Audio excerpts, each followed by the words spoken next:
एवी classes channel में आप सभी का पुनः एक बार बहुत-बहुत स्वागत है। दोस्तों, आज मैं बात करूँगा एक ऐसे टॉपिक की जो कि बहुत सारे कॉम्पिटिशन के पॉइंट ऑफ व्यू से बहुत ही इम्पोर्टेंट होता है।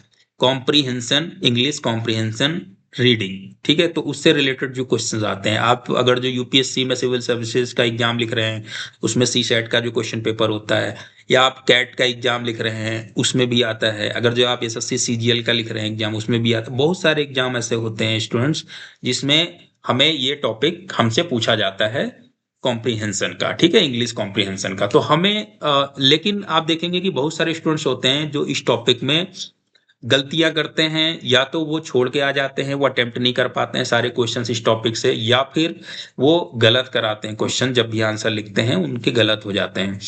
तो हमें किन चीज़ों का ध्यान रखना है ताकि हम अपनी एरर्स जो है वो मिनिमाइज़ कर सकें और हम सारे के सारे क्वेश्चन 100% जो है हम कॉम्प्रिहेंशन अटेम्प्ट करके आएँ, अपनी हम स्पीड कैसे फ़ास्ट करें, तो इन्हीं से रिगार्डिंग हम बात करेंगे। तो स्टूडेंट्स, कुछ मैं यहाँ पे 5 चीज़ों का आपके साथ जो है डिस्कशन करूँगा कि जिन चीज़ों का आपको ध्यान रखना है कॉम्प्रिहेंशन वाले क्वेश्चंस के रिगार्डिंग। पहली चीज़ स्टूडेंट्स क्या आपको करनी है, जब भी आप क्वेश्चन सॉल्व करिए ऐसे, आपको करना ये है कि आपको सबसे पहले क्वेश्चंस को एक बार देख लेना है, उस कॉम्प्रिहेंशन से रिगार्डिंग जो भी क्वेश्चंस नीचे गिवन है, सबसे पहले आपको एक स्पीड में पढ़ लेना है उनको, इसके बाद ही कॉम्प्रिहेंशन पढ़ना है स्टूडेंट्स। तो उससे क्या है कि आपको एक आइडिया लग जाएगा कि क्वेश्चंस किस टाइप के हैं, किस टाइप के आंसर्स आपको देने हैं, क्या चीज़ आपको पैसेज से फाइंड आउट करनी है, एक्सट्रैक्ट करनी है, उसका एक आइडिया लग जाएगा। फिर जब आप कॉम्प्रिहेंशन रीड करेंगे तो आप बेटर कोरिलेट कर पाएंगे कॉम्प्रिहेंशन को क्वेश्चंस के साथ में। तो अगर जो आप विदाउट रीडिंग द क्वेश्चन, आप अगर जो कॉम्प्रिहेंशन रीड करते हैं तो एक आइसोलेशन में रीडिंग हो जाएगी, आप कनेक्ट नहीं कर पाएंगे क्वेश्चंस को। और जब आप बाद में क्वेश्चन पढ़ेंगे तो आपको फिर से कॉम्प्रिहेंशन पढ़ना पड़ेगा, तो आपका टाइम वेस्ट होगा। आपको 2 टाइम्स रीडिंग करनी पड़ेगी कॉम्प्रिहेंशन की।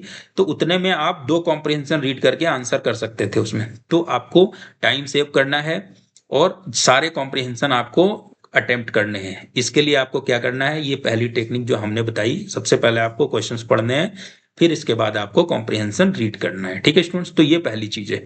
दूसरी स्टूडेंट्स क्या होती है कि जब भी आप कॉम्प्रिहेंशन रीड कर रहे हैं, 2 चीजों का आपको विशेष ध्यान रखना है, वो आपको फाइंड आउट कर लेना है ड्यूरिंग द रीडिंग। एक तो आपको पैसेज की टोन समझनी है कि जो भी राइटर है, जो भी पैसेज में जो भी राइटर कह रहा है, उसकी क्या टोन है, whether it is positive, whether it is negative, या फिर न्यूट्रल है वो, ठीक है? तो वो टोन समझना है उसकी।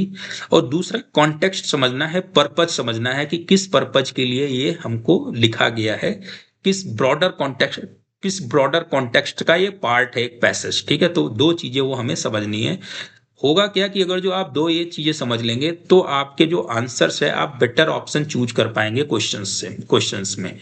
जो भी 4 ऑप्शन आपको दिए रहते हैं उसमें से आप बेटर ऑप्शन जो है चूज करके, आपके जो क्वेश्चन गलत होने की प्रोबेबिलिटी है वो कम हो जाएगी, आप उसको जो है सही से आंसर कर पाएंगे। ये 2 चीजें आपको यहाँ पे ध्यान देनी है। तीसरी चीज स्टूडेंट्स क्या होती है कि आपको कुछ भी अपने से अज्यूम नहीं करना है पैसेज में, ठीक है? ज्यादातर स्टूडेंट्स क्या करते हैं, गलती करते हैं कि जो चीज उसमें नहीं गिवन है पैसेज में, वो भी वो अपने से थिंक कर लेते हैं कि इसका मतलब ये है, जो कि क्लियरली उसमें मेंशन नहीं है, वो भी वो अज्यूम कर लेते हैं और उस अजम्पशन के बेसिस पे वो जो है अपना आंसर टिक करते हैं वहां पे, और वो आंसर उनका गलत हो जाता है। तो पैसेज के केस में आपको, कॉम्प्रिहेंशन के केस में स्टूडेंट्स, आपको क्लियरली जो मेंशन है उस पैसेज में, उसी को बेस बना के, उसी के बेसिस पे आपको आंसर्स जो है करने हैं, वहां पे ऑप्शन टिक करने हैं। जो भी उसमें मेंशन नहीं है, जो गिवन नहीं है, अपने अजम्पशंस के बेसिस पे आपको वहां पे आंसर टिक नहीं करने हैं स्टूडेंट्स। तो ये तीसरी चीज का हमें विशेष ध्यान रखना है इस चीज में। चौथी चीज जो स्टूडेंट्स होती है, एक बहुत सारे क्वेश्चंस होते हैं जिसमें कुछ ऐसे वर्ड्स होते हैं जिनको हमें ध्यान रखना है क्वेश्चंस में, अगर जो या ऑप्शंस में कहीं पे भी अगर जो आ रहे हैं। जैसे कि आपका ओनली हो गया, ऑलवेज हो गया, नेवर हो गया, कंप्लीटली हो गया, ठीक है? तो इस टाइप के जो क्वेश्चंस होते हैं, जो एक्सट्रीम वर्ड्स हम जिनको बोल सकते हैं, अगर जो ऐसे वर्ड्स आ रहे हैं, so you have to be very very careful और you have to read 2 times at least that option या क्वेश्चन।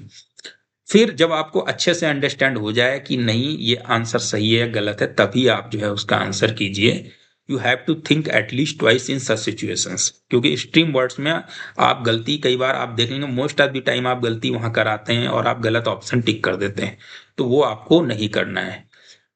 पांचवी चीज स्टूडेंट्स क्या होती है कि हमें एलिमिनेशन टेक्निक का यूज करना है क्वेश्चंस में। हमें सभी में करना है लेकिन इसमें भी करना है, कॉम्प्रिहेंशन क्वेश्चंस में भी एलिमिनेशन टेक्निक का यूज करना है। एलिमिनेशन टेक्निक का पर मीनिंग क्या है वो मैं अभी आपको बताता हूँ, और इसके एडवांटेज क्या है वो भी मैं बताता हूँ। एलिमिनेशन टेक्निक का मीनिंग ये है स्टूडेंट्स कि हमें जो ऑप्शन बिल्कुल सही होने की हमको देखते ही समझ में आ रहा है, विदाउट एनी डाउट कि ये क्वेश्चन आंसर तो नहीं ही होगा इसका, हमें सबसे पहले उसको क्रॉस कर देना है।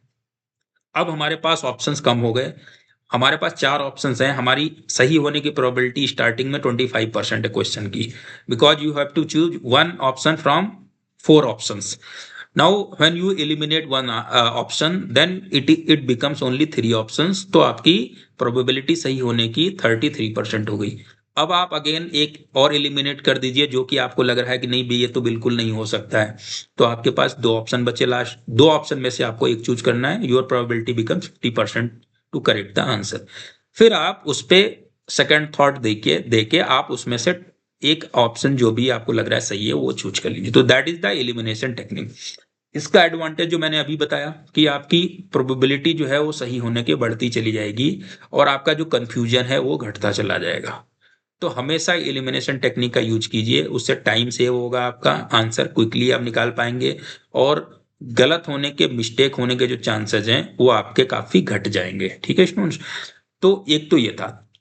इसी में हम एक और चीज डिस्कस करेंगे आपसे कि कुछ क्वेश्चंस होते हैं जो वकैब बेस्ड होते हैं, और जब भी वोकैबुलरी से रिलेटेड कोई क्वेश्चन होता है तो हमेशा वो जो वर्ड का मीनिंग है उसको आइसोलेशन में आपको नहीं देखना है, उसका उस कॉन्टेक्स्ट में, उस कॉम्प्रिहेंशन के कॉन्टेक्स्ट में क्या मीनिंग बनता है, उस चीज को ज्यादा आपको प्रायोरिटी देनी है, उसको ज्यादा जो है तवज्जो देना है।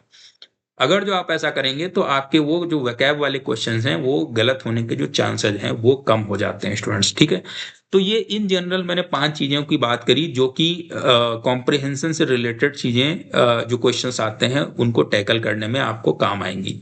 तो आपको ये स्ट्रेटजी इन जनरल फॉलो करनी है। आप देखेंगे कि आपके जो गलत हो रहे हैं क्वेश्चन, एरर आपकी मिनिमाइज होंगी, धीरे धीरे कम होने होंगी, ज्यादा क्वेश्चन आपके सही होने लगेंगे और आपकी स्पीड भी इंप्रूव होगी, और आप जो जो भी गिवन टाइम है एग्जाम में उस टाइम में आप सारे क्वेश्चन अटेम्प्ट कर पाएंगे और आपकी इफिशियंसी इंप्रूव हो जाएगी। ठीक है स्टूडेंट्स, तो ये चीजें सी जो मैंने आपसे डिस्कस करी। आप नेक्स्ट वीडियो में मैं आपसे नेक्स्ट कॉन्सेप्ट के साथ मिलूंगा, और स्टूडेंट्स आपसे सबसे ये जो है रिक्वेस्ट है कि आप हमारे चैनल को सब्सक्राइब कीजिए और इस वीडियो को शेयर कीजिए, ताकि जो भी लोग जो है कंपटीशन की तैयारी कर रहे हैं उनको ये वैल्यूएबल कंटेंट मिलता रहे। धन्यवाद।